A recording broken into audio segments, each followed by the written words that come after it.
دا اپین صحیح حدیثو کې راځي دا حرام دي. نه رسول الله صلی الله علیه وسلم کل مسکر خمر، هر نشي شي چې دا شراب دي. فقه حنفي کې دا شته چې خیر د لګ لګ شنه پین سره خورل شي، قلیل نافع دي جایز دي. قلیل نافع او پین سره خورل شي. دا د فقه حنفي الفقه الاسلامي کې لیکلي دي چې د احناف مذهب دار چې لګ لګ پین خورل شي. او الله پیغمبر وايي لګ او ډیر ټول حرام دي. دا مثال یعنی زه چې دا باب ضرور به دې اخلاص نشته. صلاة والسلام على من لا نبي بعد. زړو اندوانو هریچند اندو په فقه حنفي باندې اعتراض لري دی چې په فقه حنفي کې لیکلي دي چې د نبیز مطبوخ شراب حلال دي. عالمگیری صفحه 414 جلد 15، هدایت جلد 4 صفحه 494. یعنی د انګورو د پخې شوي شیرې شراب حلال دي. دا اعتراض هریچند اندو کړی دی او داسې صادق سیالکوټیم کړی دی، یوسف جیپوریم کړی دی او زمونږ د زمانې نیاز محمد کونړي دغه اردونه پښتو ته راړولی دی او د نبیز مطبوخ په ځای اپین ذکر کړی دی چې لږ اپین چې تنه نشه کوي نو د احنافو په نیز باندې د دې خوړل جایز دي. ګوري ورونو په قرآن کریم او په حدیث کریمه کې دا مضمون دی چې کله په ملأ الاعلی کې مشورې نو شیطان د ټول مجلس د مشورې نه صرف یوه نیمه خبر یو دم راواخلي، بیا د دې خبرې سره 99 دروغ یوځای کوي او د خلکو په منځ کې خپروي. همدا طرز العمل د فقه حنفي په خلاف د لامذهب هم دی. لکه دلته چې د هدایې د عبارت په ترجمه کې دوی د شرابو کلمه د ځان نه زیاتوي. د هدایې عبارت داسې دی چې وعصير العنب اذا طبخ حتى ذهب ثلثاه وبقي ثلثه حلال وان اشتد. صفحه جلد 4 صفحه 494. نو خدای خبر چې په دې کې د شراب لفظ دا د کم لفظ ترجمه ده، د شراب د کم لفظ معنا ده.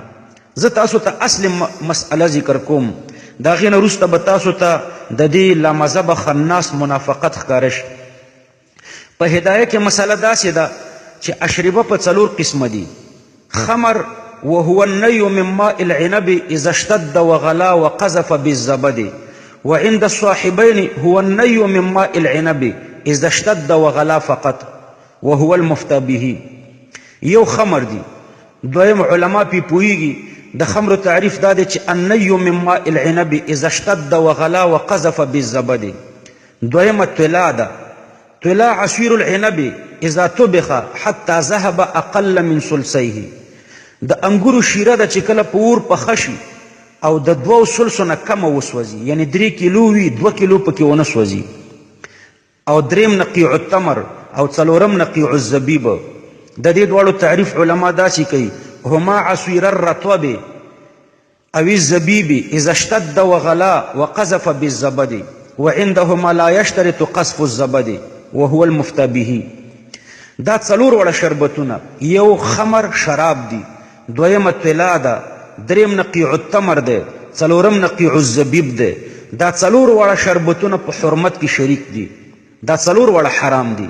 فرق پکې دا دی چې د شراب حرمت قطعي دی او د دې نورو 3 وړو ځونی دی. دویم فرق پکې دا دی چې د شرابو د حرمت نه منکر کافر دی او د دې نورو 3 وړو د حرمت نه منکر کافر نه دی بلکې گمراه دی. دریم فرق پکې دا دی چې د شرابو په څکلو باندې په هر صورت کې حد دی، قلیل وي او که کثیري، سکر یې راوستی وي او که نه وي راوستی. او دا نور 3 واړه طلا، نقیع التمر او نقیع الزبیب، دا 3 واړه چې سکر راولي نو بیا ورباندې حد شته او که سکر رانولي نو بیا ورباندې حد نشته. نو په حرمت کې 4 واړه برابر دي او په حد لګولو کې پکې فرق دی. یو خو دا 4 شربتونه دي. په دې کې شراب راغله، د شرابو حکم هم ذکر شو چې شراب حرام دي، منکر کافر دی، لږې وسکل او که ډېرې وسکل په دې باندې حد دی. د دې 4 واړو نه ماسیوا نور شربتونه هم شته. د هغوی حکم دا دی چې که قلیل مسکر نه و او کثیر مسکر نه و. داسې شربتونه چې قلیل مسکر نه دي او کثیر مسکر نه دي، لکه دا عام جوسونه، نو هغه اتفاقا حلال دي. او که کثیر مسکر و لیکن قلیل نه و مسکر، لکه یو جیک تا وسکل نو تا نشه کوي او که یوه پیاله دې وسکل نو نه دې نشه کوي. نو که کثیر مسکر و لکه اپین هم داسې دی، کثیر مسکر دی او قلیل مسکر نه دی نو که کثیر مسکر او قلیل نو مسکر نو د مسکر په مقدار خو اسکل اتفاقا حرام دي او د قلیل اسکل په نیت د لهو باندې هغه حرام دي او په نیت د لهو پکې نه بلکې نیت د تقوی علی العبادت نو بیا هم د ائمه ثلاثه او د امام محمد رحمه الله په نیز حرام دی او دا مفتي به دی د احناف په نیز او په نیز د شیخینو د اخیری صورت حلال ده یعنی داسې شربتونه چې کثیر مسکر وي او قلیل نه مسکر نو دا قلیل که په نیت د لهو اسکي حرام ده چې مسکر نه او که په نیت د لهو نه اسکي بلکې په نیت د تقوی علی العبادت اسکي نو د شیخینو په نیز دا حلال ده نو صاحب د هدایې د دې څلورو شربتونو نه ماسوا د یو شربت بیان داسې کوي چې که د انګورو شیره دومره پخه کړې شي چې دوه برخې وسوځي او یوه برخه پاتې شي هغه حلاله ده اگر که شدت پکې راشي مفتی به قول دلته هم د امام محمد رحمه الله د چې نه ده حلاله هدایت جلد 4 صفحه 490 او صفحه 494 او دا مسله یعنی دا غیر مفتی به قولم په هغه وخت کې دی چې کم اشد ضرورتي مثلا یو سړی دومره کمزوری وي چې هغه فرض عبادت هم نشي ادا کولی او د دې شیرې په څښلو باندې په هغه کې د عبادت قوت پیدا کیږي نو په عبادت باندې د طاقت د حاصلولو دپاره څښلی شي او که د لهوې او د طرب دپاره څښي نو هیڅکله بیا نه دی حلال هدایت جلد 4 صفحه 494 نو ګوره پوره مسله ورنه ما درته ذکر کړه د احنافو د دې غیر مفتی به قول دپاره هم دلایل شته حضرت براء ابن عازب او حضرت ابو عبیده ابن الجراح او حضرت معاذ رضی الله عنهم طلاء مثلث ته جایز ویلی دي صحیح بخاری جلد 2 صفحه 818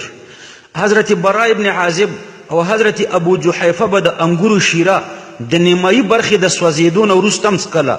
بخاری جلد 2 صفحه 818 حضرت محمود ابن لبید فرمایي چې ورځ حضرت عمر شام ته تشریف یوړلو د هغه ځای خلکو شکایت وکړو چې زموږ په علاقه کې یو قسم وبا ده چې د فلان شي د څښلو په وجه ښه کیږي حضرت عمر ورته وفرمیل چې عسل یعنی شهد استعمال کړئ هغوی ورته وویل چې په عسلو نه ښه کیږي نو حضرت عمر ورته د مثلث اجازت ورکړو موطا امام مالک صفحه 358 په ابو داود صفحه 520 باب الاوعیه کې حدیث دی چې نبی کریم صلی الله علیه وسلم وفد عبد القیس د یو څو لوښو د استعمال نه منع کړو وروسته ورته وفرمیل چې اشربوا فی الجلد الموقع علیه فإن اشتد فاكسروه بالماء فإن أعياكم فاهرقوه د دې نه معلومیږي چې په منګیو کې مسکر شربتونه وو لیکن د اوبو د ور اړولو په وجه سکر ختم شوی نو د هغې څکل حلال دي نو معلومیږي چې دا اشربو د دې اشربو حکم جدا دی او د نورو اشربو حکم جدا دی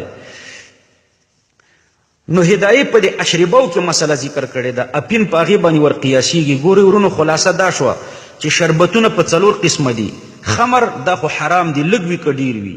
طلا لږ وي که ډېر وي حرام دي نقیع التمر لږ وي که ډېر وي حرام دي نقیع الزبیب لږ وي که ډېر وي حرام دي د دې نه ماسوا نور شربتونه بعضې داسې دي چې لږ یې مسکر نه ډېر یې مسکر نه هغه خو حلال دي او که ډېر یې مسکر و او لږ یې نه و مسکر دا غیر مسکر که په نیت د لهو اسکي دام حرام دی او که په نیت د لهو یې نه اسکي بلکې په نیت د تقوی علی العبادت اسکي نو امام محمد دې ته هم حرام وی او شیخین ورته حلال وی